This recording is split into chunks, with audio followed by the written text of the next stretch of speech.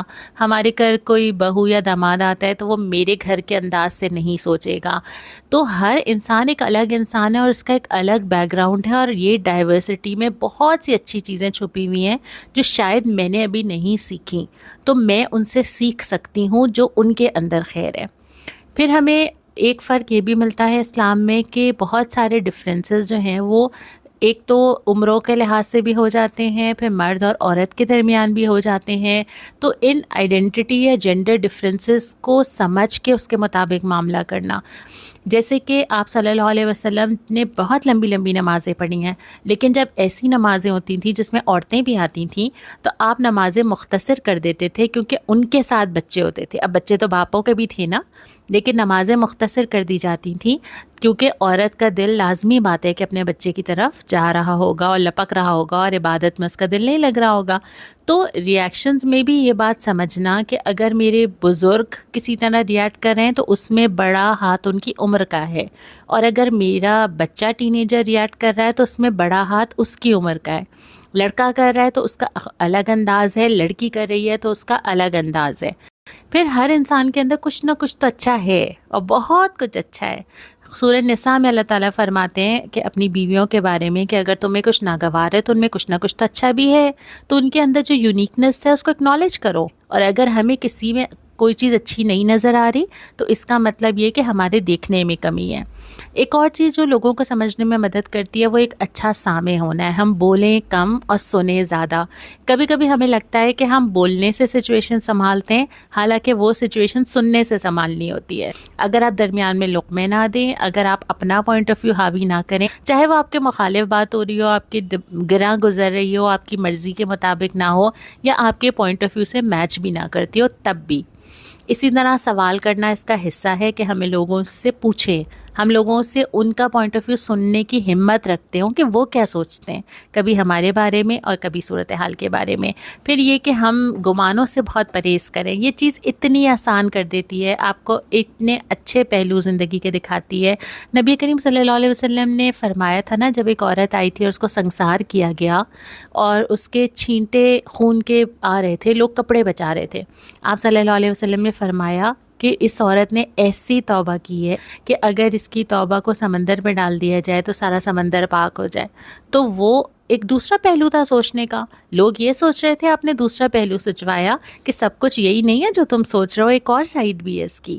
تو آج جو ایک پریکٹس ہم نے کرنی ہے، ابھی آپ کے پاس کل کی کلاس تک کے لیے اتنا ٹائم ہے ہوم ورک کے علاوہ، کہ آپ نے پریکٹس کرنی ہے کہ کسی اور کی نظر سے چیزوں کو سوچیں.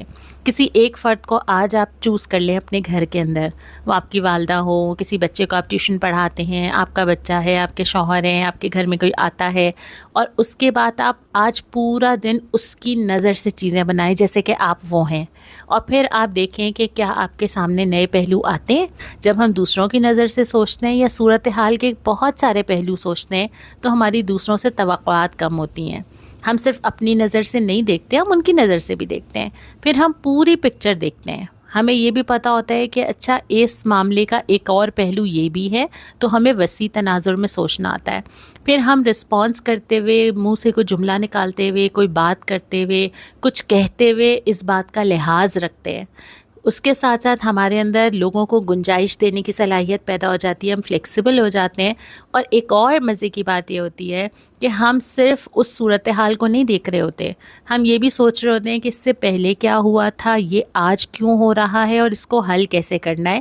تو ہمیں اصل پرابلمز نظر آتے ہیں. مثال کے طور پہ اگر آپ کے والد بزرگ ہیں اور وہ آپ پہ بہت زیادہ غصہ کر رہے ہیں کہ تم مجھے ٹائم نہیں دیتی، اب اس صورتحال میں ایک جملے میں آپ جھنجھلا کے کچھ بھی کہہ سکتے ہیں، لیکن سوچنے کا طریقہ مختلف ہوتا ہے. تو آپ پہلے یہ سوچتے ہیں کہ یہ بزرگ ہیں، ممکن ہے اپنی ایج کی وجہ سے وہ تنہائی محسوس کرتے ہو، پھر آپ یہ سوچتے ہیں کہ میری طرف سے کیا کوتاہی ہوئی ہے، میں نے کیا غلطی کی ہے.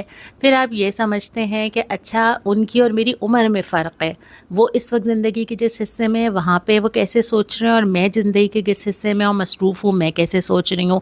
پھر آپ یہ سوچنا شروع کرتے ہیں کہ یہ جملہ مسئلہ نہیں ہے، مسئلہ یہ ہے کہ اس کے پیچھے کچھ چیز مینیج کرنے والی ہے. ہم بہن بھائیوں کو ٹائم سیٹ کرنا ہوگا کہ سب تھوڑا تھوڑا وقت ان کو دیں، یا مجھے ریگولر کالز کرنے کی ضرورت ہے، یا مجھے ان کا چیک اپ کرانے کی ضرورت ہے اگر ایسا پہلے نہیں ہوتا تھا. تو ایک سچویشن صرف ایک جملہ نہیں ہوتی، ہر سچویشن کے ڈھیروں پہلو ہوتے ہیں جن کے لیے وقت لینا ہوتا ہے، سوچنا ہوتا ہے، اس کے بعد اس پہ ریئیکٹ کرنا ہوتا ہے. تو سب سے پہلا کام جو آج ہم نے آغاز کیا اپنی کلاس کا، اپنا چشمہ بدلنا ہے. زندگی کو مختلف انداز سے دیکھنا ہے، اپنا لینس بدلنا ہے تاکہ ہم اپنی دنیا بدل سکیں. باقی موضوعات انشاءاللہ تعالی اگلی کلاس میں.